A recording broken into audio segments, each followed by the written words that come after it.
तो आगे देखते हैं विशोषण। किसी अधिशोषित पदार्थ को उस पृष्ठ से हटाना जिस पर अधिशोषित है विशोषण कहलाता है। जैसे कि यहाँ पे एक ठोस है और गैस के पार्टिकल यहाँ पे आकर्षित होकर के चिपके हुए हैं। अब यहाँ पे अधिशोषण की क्रिया हो गई। अब फिर से इस जो गैस के पार्टिकल यहाँ पे चिपके हैं उसको निकालना, उसको यहाँ से हटाना क्या कहलाएगा? विशोषण। तो विशोषण की क्रिया कब होगी? जब यहाँ पे ताप को बढ़ाएंगे। जैसे टेम्परेचर को बढ़ाएंगे यहाँ से क्या हो जाएगा, जो गैस के पार्टिकल यहाँ पे चिपके हैं वो अलग होना चालू हो जाएंगे। ठीक है। और जैसे कि दाब अगर अधिक है तो दाब को अगर कम कर रहे हैं, प्रेशर को कम करेंगे तो यहाँ पे जो गैस के पार्टिकल चिपके हैं वो क्या हो जाएंगे? अलग हो जाएंगे। तो विशोषण क्या होता है? अधिशोषित पदार्थ को उस पृष्ठ से हटाना जहाँ पर वो अधिशोषित हुए हैं, विशोषण या फिर डिजॉर्प्शन कहलाता है। गैस के पार्टिकल यहाँ पे अगर चिपके हैं तो उसको यहाँ से पुनः हटाना क्या कहलाएगा? विशोषण। विशोषण की क्रिया ताप को बढ़ाएंगे तब होगी और दाब को कम करेंगे तब होगी। अब आगे देखते हैं शोषण। अच्छा, विशोषण का उदाहरण क्या है? तो अब आगे देखते हैं शोषण। शोषण क्या होता है? जिसमें अधिशोषण के साथ साथ अवशोषण भी होता है, शोषण कहलाता है। सॉर्प्शन। जिसमें अधिशोषण के साथ साथ अवशोषण भी होता है, क्या कहलाता है? शोषण कहलाता है। जैसे कि यहाँ पे ठोस है तो यहाँ पे द्रव आकर के यहाँ पे क्या हो रहे हैं? आकर्षित होकर के यहाँ पे चिपक रहे हैं। तो ये तो हो गया अधिशोषण, क्योंकि यहाँ पे सरफेस पे वो आकर के आकर्षित होकर के चिपक रहे हैं, तो ये हो गया ये हो गया अधिशोषण। अगर वो द्रव इस जो यहाँ पे ठोस है उसके अंदर में जा कर के मतलब अवशोषण भी कर रहा है। जैसे कि एक स्पंज है, स्पंज में क्या होता है? अगर स्पंज में मैं पानी को डालूंगी तो वो क्या हो जाएगा? पानी जो है उसके अंदर में चला जाएगा, जो स्पंज है उसके अंदर में चला जाएगा। तो यहाँ पे क्या हो रहा है? पानी का अवशोषण हो रहा है। पानी का क्या हो रहा है? अवशोषण होगा, है ना। तो उसी तरह से यहाँ पर क्या होता है? यहाँ पे जो द्रव है वो तो सरफेस पर आकर के आकर्षित होकर चिपकते हैं, साथ में जो द्रव होता है वो उस ठोस के अंदर में भी चले जाते हैं। मतलब एक तरह से यहाँ पे द्रव का ठोस द्वारा अवशोषण भी हो जाता है। तो यहाँ पे दो क्रिया हो रही है, एक तो द्रव का अधिशोषण और द्रव का अवशोषण, दो क्रिया होती है। तो तब उसको क्या कहेंगे हम लोग? शोषण कहेंगे, सॉर्प्शन कहेंगे। तो यहाँ पे यहाँ पे क्या हो रहा है? सरफेस पर अधिशोषण हो रहा है और अवशोषण कहाँ हो रहा है? बुल्क मैटर पर। बुल्क मतलब उसके नीचे वाले भाग पर, मतलब अंदर वाले भाग पर। ठीक, तो ये समझ में आ गया। शोषण क्या होता है? शोषण वह क्रिया होती है जिसमें अधिशोषण के साथ साथ अवशोषण भी होता है। अधिशोषण सरफेस पर होता है और अवशोषण बुल्क मेटल पर होता है, मतलब नीचे वाले भाग पर होता है। ठीक, ये समझ में आ गया। शोषण का उदाहरण क्या है उसको देखते हैं। तो देखो, चारकोल के द्वारा जो चारकोल होता है, चारकोल कोयला, तो चारकोल के द्वारा हाइड्रोजन का अधिशोषण भी होता है और अवशोषण भी होता है। ये क्या है? सॉर्प्शन का उदाहरण है। चारकोल के द्वारा, उदाहरण में लिखना आप लोग, चारकोल द्वारा हाइड्रोजन का अधिशोषण भी होता है और अवशोषण भी होता है। मतलब वहाँ चारकोल के द्वारा हाइड्रोजन का क्या किया जाता है? शोषण किया जाता है। ठीक, अब अधिभारण को देखें तो अधिभारण क्या होता है? अधिभारण होता क्या है? तो ये अधिधारण है ना, ऑस्कुलेशन। तो अधिधारण क्या होता है? जब शोषण की क्रिया किसी धातु में हो रही है, जब शोषण की क्रिया मतलब किसी धातु में क्या हो रहा है? यहाँ पे अधिशोषण हो रहा है और उसका अवशोषण भी हो रहा है। किसी पदार्थ का किसी धातु द्वारा अधिशोषण भी हो रहा है और अवशोषण भी हो रहा है, तो वो कहलाएगा आपका अधिभारण। मतलब जब किसी धातु द्वारा शोषण की क्रिया होती है तो वो क्या कहलाता है? अधिधारण, ऑस्कुलेशन कहलाता है। जैसे कि जो पैरिडियम धातु होता है, तो पैरिडियम धातु द्वारा हाइड्रोजन का क्या किया जाता है? शोषण किया जाता है। तो ये क्या है? अधिधारण का उदाहरण है। पैरिडियम धातु द्वारा हाइड्रोजन का शोषण।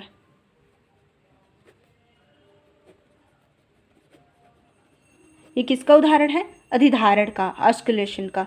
ठीक है, तो ये देखिएगा आप लोग। और इसमें क्या है? इसमें अधिशोषण और अवशोषण में अंतर दिया है बुक में, उसको आप लोग देखिएगा और अच्छे से पढ़िएगा। तो यहाँ पे क्या है? अधिशोषण मतलब एड्जॉर्प्शन और एब्जॉर्प्शन। तो इन दोनों में अंतर दिया है, ये समझ में आ जाएगा। क्योंकि अब क्या है यहाँ पे अधिशोषण और अवशोषण में अंतर, तो इसको देखिएगा यहाँ पे। हाँ, एक बार देख लेते हैं। अधिशोषण क्या होता है, सरफेस पर होता है। अवशोषण क्या होता है, बल्क पर होता है, मतलब नीचे वाले भाग पर होता है। अधिशोषण का वेग प्रारंभ में क्या होता है, तीव्र होता है, बाद में क्या हो जाता है, कम हो जाता है। लेकिन अवशोषण की दर प्रारंभ और अंत दोनों में क्या होती है, समान होती है। अधिशोषण होने पर साम्यावस्था आसानी से बहुत कम समय में प्राप्त हो जाता है। इक्विलिब्रियम जो है, मतलब साम्यावस्था कम समय में ही आ जाता है। लेकिन यहाँ पे क्या होता है, साम्यावस्था आने में, इक्विलिब्रियम स्थापित होने में टाइम लगता है। इसमें अधिशोष्य को अधिशोषक से अलग करना आसान होता है। इस प्रक्रिया को विशोषण डिसऑर्प्शन कहते हैं। अधिशोष्य को, कोई अधिशोष्य है, यहाँ पे कोई गैस या फिर द्रव के पार्टिकल आ रहे हैं, तो ये क्या कहलाएगा, अधिशोष्य। और जिस सतह पर आ रहे हैं वो कहलाएगा अधिशोषक। तो यहाँ पे क्या होता है, अधिशोष्य अधिशोषक पर आकर्षित होते हैं। उसी तरह से अधिशोष्य को अधिशोषक से हम लोग निकाल भी सकते हैं, है ना। यहाँ पे जैसे कि ताप को बढ़ा देंगे, ताप को बढ़ा देंगे तो अधिशोष्य जो है अधिशोषक से क्या हो जाएंगे, निकल जाएंगे। या फिर जो दाब है, दाब को कम कर देंगे, दाब को कम करेंगे तो अधिशोष्य जो है अधिशोषक से निकल जाएंगे, है ना। ये किसमें होगा, अधिशोषण में। लेकिन अवशोषण में क्या होता है, अवशोषण में तो जो गैस या फिर द्रव होता है, किसी ठोस या फिर जो दूसरा पदार्थ होता है उसके अंदर में जाया रहता है, नीचे वाले भाग में। तो इसको निकालने के लिए हमें कुछ दूसरी क्रिया अपनानी पड़ेगी। क्रिस्टलन हो गया, वाष्पन हो गया, ये क्रिया अपनानी पड़ेगी, है ना। तो यहाँ पे देखो, तो ये हो जाएगा। अधिशोषण की क्रिया को विशोषण द्वारा हम लोग अलग कर सकते हैं। लेकिन यहाँ पे क्या होता है, अवशोषण में क्या होता है, जो पदार्थ अवशोषित हुआ है उसको अलग करने के लिए हमें वाष्पन और क्रिस्टलन की क्रिया अपनानी पड़ेगी। ठीक है, तो हम लोग अधिशोषण और अवशोषण में अंतर देख रहे थे, जिसमें से पाँचवा है यहाँ पे अगर दाब और अधिशोषण की मात्रा के बीच हम लोग ग्राफ खींचें, दाब और अधिशोषण की मात्रा के बीच अगर ग्राफ खींचे तो हमें ये पता चलता है कि प्रारंभ में दाब बढ़ाने पर अधिशोषण की मात्रा तीव्र गति से बढ़ती है। ठीक है, प्रारंभ में दाब को बढ़ाने पर अधिशोषण की मात्रा तीव्र गति से बढ़ती है। लेकिन जैसे साम्यावस्था स्थापित हो जाता है, दाब को बढ़ाने के बाद भी अधिशोषण की मात्रा क्या होती है, समान रहती है, वो ना तो घटती है ना तो बढ़ती है। ठीक, उसके बाद अगर इसमें देखें अवशोषण में, तो जैसे जैसे दाब बढ़ता जाता है अवशोषण की मात्रा भी क्या होती है, बढ़ती जाती है। देखो यहाँ पे सीधा ग्राफ बना है, तो जैसे जैसे दाब बढ़ेगा अवशोषण की मात्रा भी बढ़ेगी। यहाँ पे उदाहरण दिए हैं। तो अब देखते हैं अधिशोषण की ऊष्माक्षेपी प्रकृति। ठीक है, सरफेस केमिस्ट्री में हम लोग देख रहे हैं अधिशोषण की ऊष्माक्षेपी प्रकृति। अधिशोषण एक ऊष्माक्षेपी प्रकृति दर्शाती है, तो उसके बारे में हम लोग यहाँ पे देखने वाले हैं। तो इसके लिए डेल जी बराबर del H minus T del S. ठीक है, ये है गिब्स हेल्महोल्ट्ज़ समीकरण।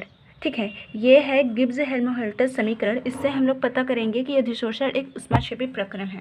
तो यहाँ पे देखो, डेल जी क्या है, गिब्स मुक्त ऊर्जा है। डेल एच क्या है, एंथैल्पी परिवर्तन को दर्शाता है। डेल एस जो है एंट्रोपी परिवर्तन को, और टी जो है तापमान को दर्शाता है। तो अब यहाँ पे देखो, यहाँ से देखते हैं, तो डेल एस क्या है, एंट्रोपी है। तो यहाँ पे क्या है, अधिशोषण में क्या होता है, जो कोई अधिशोषक है, अधिशोषक जिस पर कोई गैस या फिर द्रव आकर के चिपकते हैं, मतलब जिस पर अधिशोषण की क्रिया होती है, कोई ठोस या फिर कोई ठोस सतह हो सकता है। जैसे कि यहाँ पे कोई गैस या फिर द्रव के कण आकर के यहाँ पे चिपक रहे हैं, तो ये हो जाएगा आपका अधिशोषक। तो ये हो गया अधिशोषक, और कोई गैस यहाँ पे आकर के चिपक रहा है तो वो क्या कहलाएगा, अधिशोष्य। ठीक, इतना समझ में आ गया। तो यहाँ पे देखो, यहाँ पे क्या हो रहा है, कोई गैस इस अधिशोषक में आकर के चिपक रहा है। गैस में क्या होती है, अव्यवस्था ज़्यादा होती है।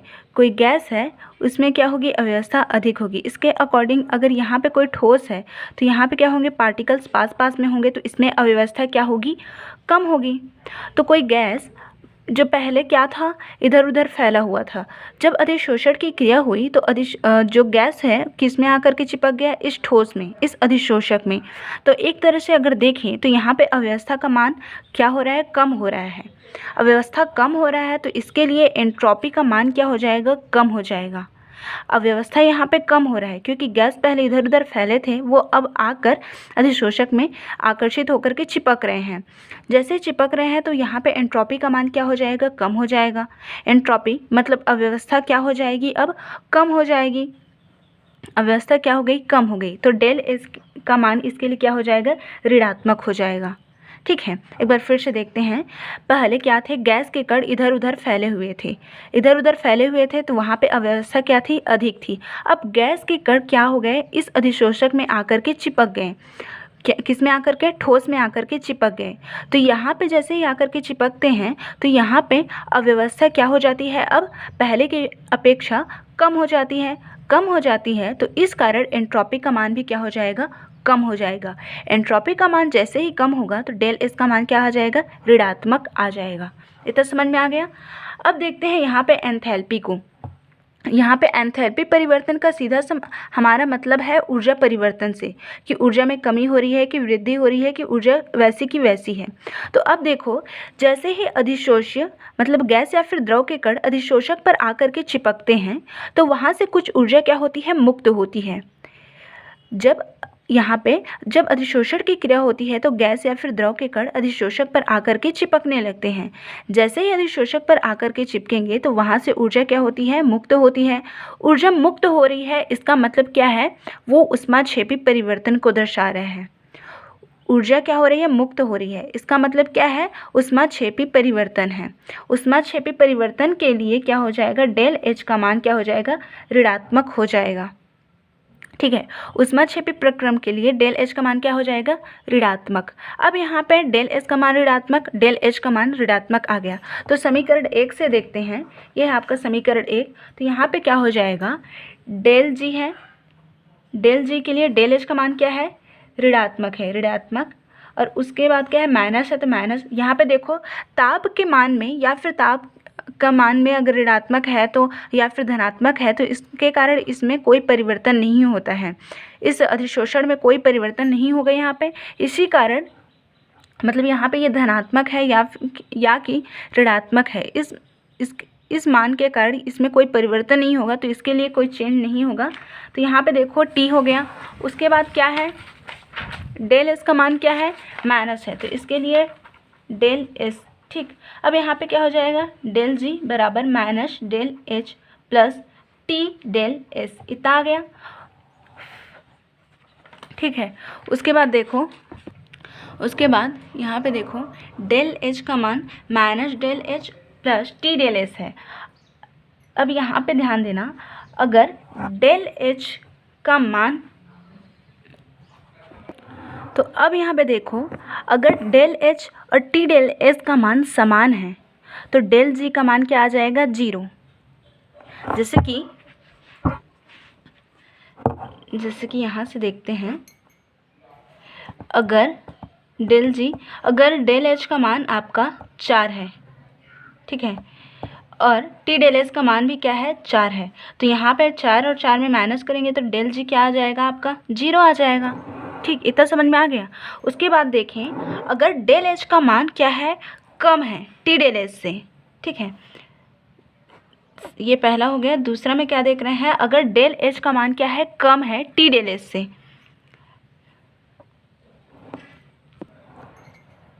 तो डेल जी इसको क्या लेना है, कम लेना है। मान लेते हैं इसको 4 ले रहे हैं, है ना, और इसको कितना ले रहे हैं, 5 ले रहे हैं। तब क्या हो जाएगा, जब डेल एच का मान कम होगा तब जो मान होगा किस में आएगा, धनात्मक में आएगा, क्योंकि ये बड़ा है, प्लस 1 आएगा। जब डेल एच का मान कम रहेगा तो मान किस में आएगा, धनात्मक में। तीसरा देखें, अगर टी डेल एस का मान क्या है, कम है, मतलब डेल एच का मान क्या है, अगर ज़्यादा है टी डेल एस से, तब क्या आएगा, अगर डेल एच का मान क्या है, ज़्यादा है, इसको 5 रख रहे हैं, और टी डेल एस का मान कितना रख रहे हैं, इसको 4 रख रहे हैं, तो जो मान आएगा आपका वो किस में आएगा, धनात्मक ऋणात्मक में आएगा। इतना समझ में आ गया। एक बार फिर से देखते हैं, अगर डेल एच और टी डेल एस का मान समान है, डेल एच और टी डेल एस का मान इसमें क्या है, समान है, समान है तो डेल जी का मान क्या आएगा, 0 आएगा। अगर डेल एच का मान क्या है, टी डेल एच से क्या है, कम है। इसको डेल एच का मान क्या है, टी डेल एच से कम है, तो ये है, ये चिन्ह से समझ जाना आप लोग। यहाँ पे क्या है, डेल एच का मान कम है टी डेल एच से। अगर ऐसा है तो डेल जी का मान क्या हो जाएगा, धनात्मक हो जाएगा। अगर डेल एच का मान टी डेल एच से क्या है, ज़्यादा है, डेल एच का मान क्या है अब, ज़्यादा है किससे, टी डेल एच से, तब क्या हो जाएगा, मान डेल जी का मान जो आएगा ऋणात्मक आएगा। ठीक है, तो अब यहाँ पे समझने वाली बात ये है कि जब डेल जी का मान 0 है, डेल जी का मान क्या है, 0 है, इसका मतलब क्या है कि साम्य अवस्था में है। जो प्रक्रम अभी हो रहा है वो कैसा है, साम्य अवस्था में है। अगर डेल जी का मान धनात्मक है तो ये धनात्मक जो है हमें ये बताएगा कि प्रक्रम जो है अस्वतः प्रक्रम है। अगर डेल जी का मान धनात्मक है तब प्रक्रम कैसा है, अश्वतः है। अगर डेल जी का मान ऋणात्मक है, डेल जी का मान क्या है, ऋणात्मक है, तब वो बताएगा कि प्रक्रम क्या है, स्वतः है। डेल जी का मान 0 है तो जो प्रक्रम है वो साम्य, वो कैसा है, साम्य अवस्था में है। ठीक। दूसरा, अगर डेल जी का मान क्या है, धनात्मक है, तब प्रक्रम कैसा है, अस्वतः है। अस्वतः प्रक्रम मतलब उसको करवाने के लिए हमें उसमें बार बार एनर्जी देना पड़ेगा या फिर उसको बार बार करवाना पड़ेगा। एक बार चालू कर रहे हैं उसके बाद फिर से उसको चालू करना पड़ेगा। ठीक है, तो ये क्या है, अगर प्रक्रम क्या है प्लस, डेल जी का मान क्या है, प्लस में है, तो वो अस्वतः प्रक्रम है। अस्वतः मतलब वो अपने आप नहीं होगा, उसे हमें करवाना पड़ेगा। जो कोई भी क्रिया हो रही है उसे हमें उस क्रिया को करवाना पड़ेगा।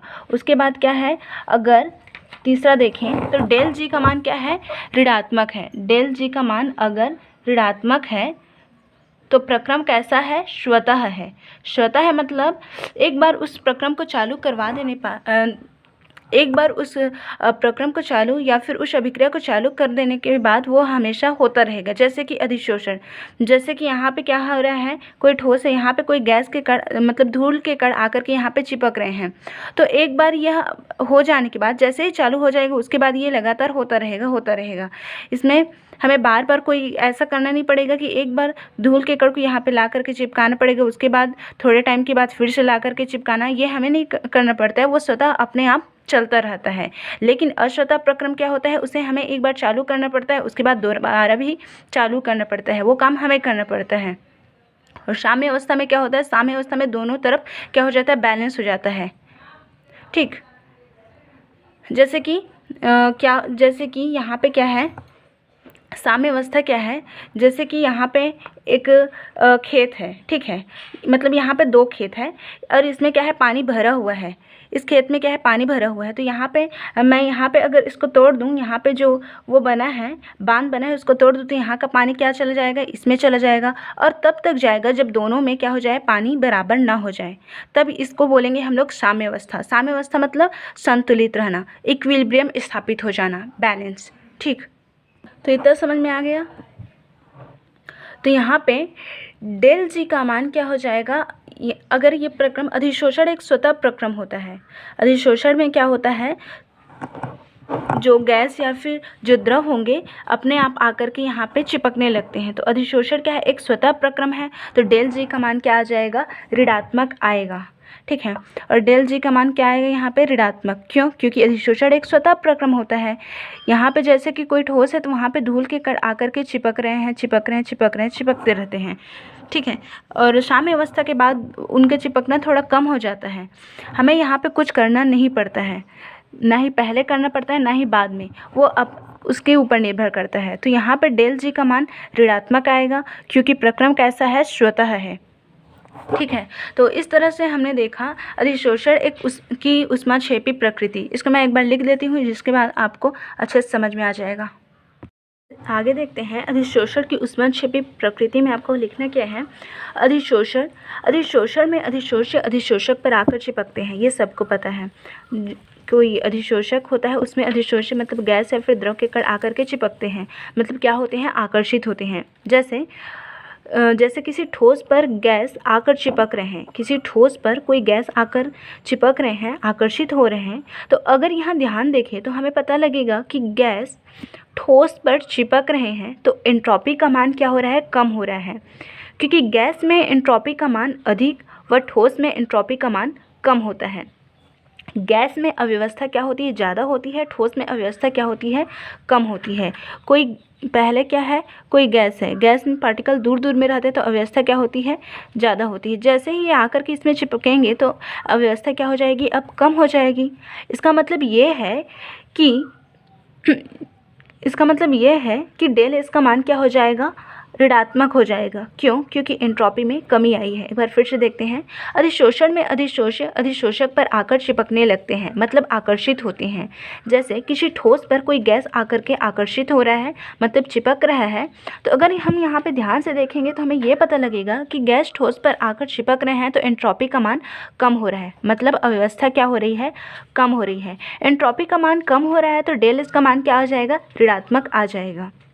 अब आगे देखें तो अधिशोषण में अधिशोष्य अधिशोषक पर आकर्षित होते हैं तो मुक्त ऊर्जा में कमी होती है। अधिशोषक में कोई अधिशोष्य आकर्षित होकर के चिपकते हैं तो मुक्त ऊर्जा में क्या होती है, कमी होती है, और यहाँ से ऊर्जा क्या होती है, रिमूव होती है। ऊर्जा क्या होती है, मुक्त होती है। यहाँ पे ऊर्जा मुक्त होती है तो इसका मतलब यह है कि यह जो अभिक्रिया या फिर जो अधिशोषण हो रहा है वो एक ऊष्माक्षेपी प्रक्रम है या फिर ऊष्माक्षेपी प्रक्रिया है। ऊष्माक्षेपी के लिए डेल एच का मान ऋणात्मक होगा, है ना। ऊष्माक्षेपी के लिए डेल एच का मान क्या हो जाएगा, ऋणात्मक होगा। तो डेल जी बराबर डेल एच का मान ऋणात्मक, और यहाँ से डेल एच का मान क्या हो जाएगा, यहाँ पे क्या हो जाएगा, ऋणात्मक। तो इसके लिए क्या हो जाएगा, minus del H plus minus minus plus T del H. अब आगे देखें तो अधिशोषण एक स्वतः प्रक्रम है। अधिशोषण एक स्वतः प्रक्रम है जिसके लिए डेल एच का मान टी डेल एच से ज़्यादा होता है। अगर डेल एच का मान टी डेल एच से ज़्यादा होता है तो क्या हो जाएगा, डेल जी का मान ऋणात्मक प्राप्त होगा। इससे पहले मैंने यहाँ पे बताया था, है ना। अगर डेल एच का मान टी डेल एच से ज़्यादा है तो डेल जी का मान क्या हो जाएगा, माइनस में आएगा, मतलब डेल जी का मान ऋणात्मक होगा। और डेल जी का ऋणात्मक मान स्वतः प्रक्रम को दर्शाता है, और हमें पता है अधिशोषण एक स्वतः प्रक्रम होता है ना। अगर उसके बाद जैसे ही स्वतः अधिशोषण होता जाता है तो बीच में क्या हो जाता है, डेल एच और टी डेल एच का मान समान हो जाता है। डेल एच और टी डेल एच का मान समान होगा तो डेल जी का मान क्या हो जाएगा, 0 प्राप्त होगा। इसका मतलब डेल जी का मान क्या है, साम्यावस्था। डेल जी का मान क्या हो जाएगा, साम्यावस्था में आएगा। डेल जी का मान 0 प्राप्त होगा। इसका मतलब ये है कि अधिशोषण क्या हो गया, अब साम्यावस्था में आ गया। साम्यावस्था स्थापित होने पर क्या हो जाएगा, अभिक्रिया ना तो आगे बढ़ेगी ना ही कम होगी, ठीक है। तो इस प्रकार अधिशोषण की ऊष्माक्षेपी प्रकृति में इतना आपको लिखना है, इसको आप लोग नोट कर लीजिएगा। अब आगे देखते हैं अधिशोषण की विशेषताएं। इससे पहले हमने अधिशोषण की ऊष्माक्षेपी प्रकृति में बताया है कि अधिशोषण एक स्वतः प्रक्रम होता है ना। स्वतः मतलब वो चालू हो जाता है, उसके बाद अपने से वो चलता रहता है। अधिशोषण एक पृष्ठीय घटना है, ये भी पता है कि अधिशोषण कहाँ पे होता है, सरफेस पर होता है, और साथ में यह अंतरापृष्ठ पर भी होता है। अंतरापृष्ठ इसका मतलब क्या है कि दो प्रवस्था, दो फेज है, जैसे कि ठोस और गैस है। कोई यहाँ पे ठोस है और यहाँ पे गैस के कण आकर के चिपक रहे हैं तो यहाँ पे 2 फेज बनेगा, एक तो गैस का और यहाँ पे एक ठोस का। जैसे कि यहाँ पे क्या है, ठोस है, तो यहाँ पे गैस के कण आकर अगर यहाँ पे चिपक रहे हैं तो यहाँ पे क्या हो जाएगा, गैस के कण यहाँ पे आकर के चिपकेंगे, है ना। तो यहाँ पे क्या हो जाएगी, एक फेज अंतरापृष्ठ बन जाएगी। अंतरापृष्ठ मतलब वो एक सीमा होती है जो दो प्रवस्थाओं को, दो फेज को क्या करती है, अलग करती है। जैसे कि यहाँ पे गैस और यहाँ पे क्या है, नीचे में ठोस। तो यहाँ पे 2 प्रवस्था बन गया, एक तो ठोस का और दूसरा क्या है, गैस का। तो यहाँ पे ये बताया जा रहा है कि जो अधिशोषण होता है वो तो सरफेस पर होता है, पृष्ठ पर होता है, साथ ही यह अंतरापृष्ठ पर भी होता है। अंतरापृष्ठ पर भी क्या होती है, अधिशोषण की क्रिया होती है। जैसे कि गैस के कण इस ठोस पर आकर के चिपके हैं तो यहाँ पर भी तो अधिशोषण हो गया ना। यहाँ पे ऊपर में क्या है, जैसे कि एक बीकर है, एक बीकर में मैंने नीचे में ठोस को रखा है, ठोस के क्रिस्टल है, और ऊपर में गैस को प्रवाहित किया गया है। जैसे ही गैस इसमें आएगा तो यहाँ पे क्या हो जाएगा, गैस का एक सरफेस बन जाएगा, है ना। तो यहाँ पे दो फेस बन गया गैस और नीचे में क्या है, ठोस का। तो यहाँ पे जो सीमा रेखा है जो इन दोनों को अलग करेगी वो क्या कहलाएगी, अंतरापृष्ठ। तो हमें ये तो पता है कि जो अधिशोषण होता है वो सरफेस पर होता है, पृष्ठ पर होता है। साथ में जो अधिशोषण होता है वो कहाँ पे भी होता है, अंतरापृष्ठ पर भी होता है, अंतरापृष्ठ पर होता है।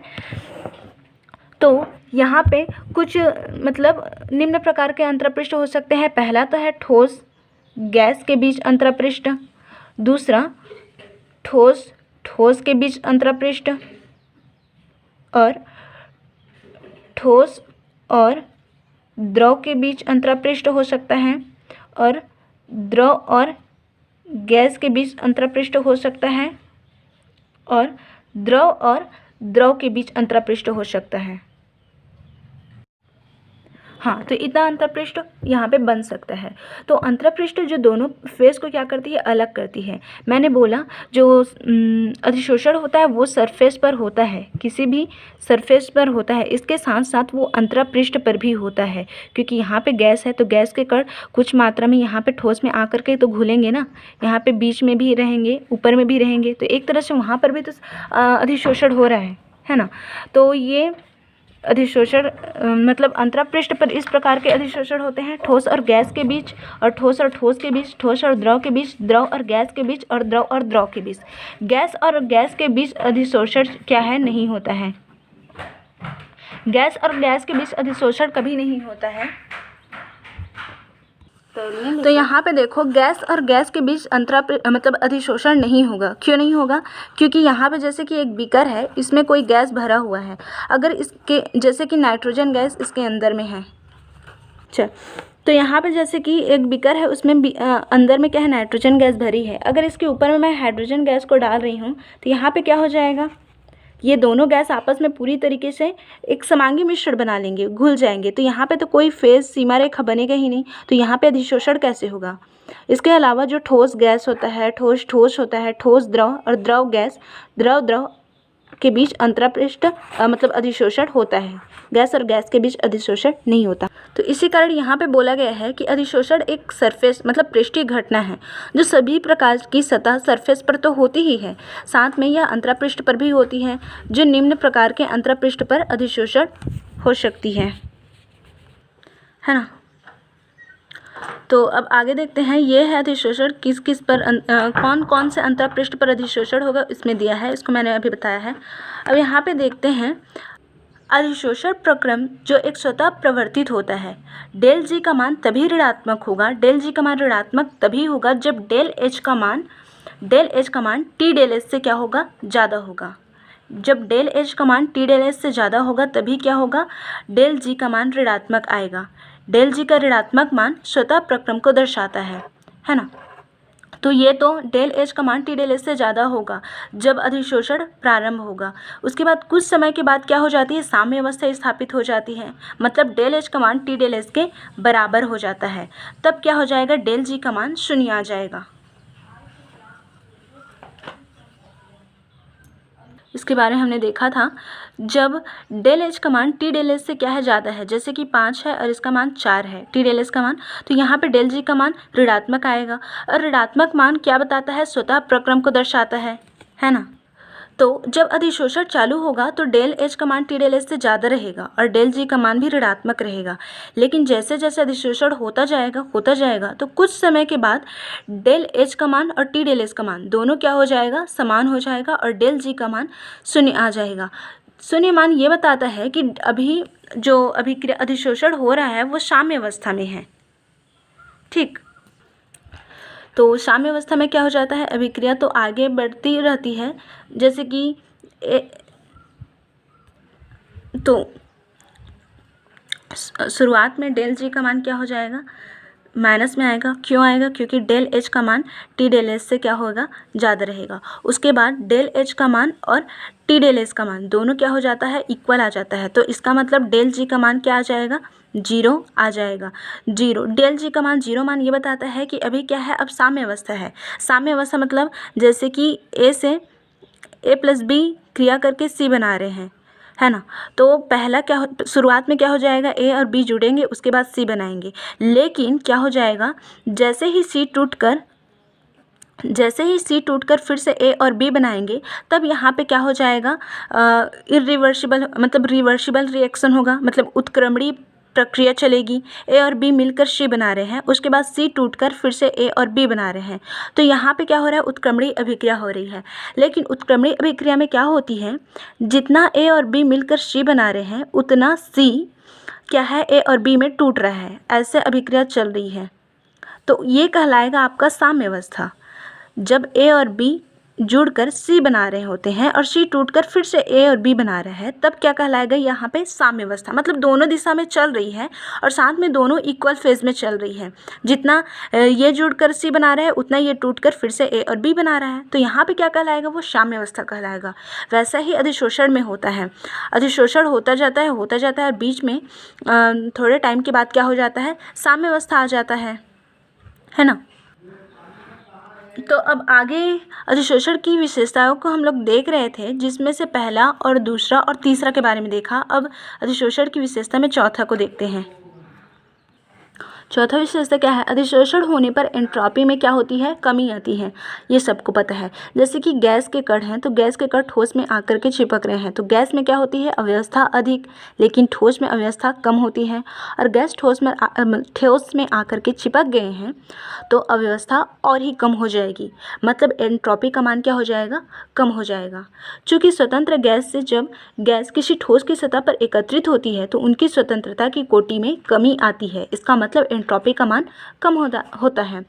अधिशोषण एक ऊष्माक्षेपी प्रक्रम है, क्योंकि जैसे ही अधिशोषण की क्रिया होती है तो क्या होता है, जैसे कि कोई गैस यहाँ पे आकर चिपक रहा है तो यहाँ से क्या हो जाएगी, ऊर्जा मुक्त हो जाएगी। ऊर्जा मुक्त हो रही है तो एक तरह से क्या है, वो ऊष्माक्षेपी प्रक्रम है।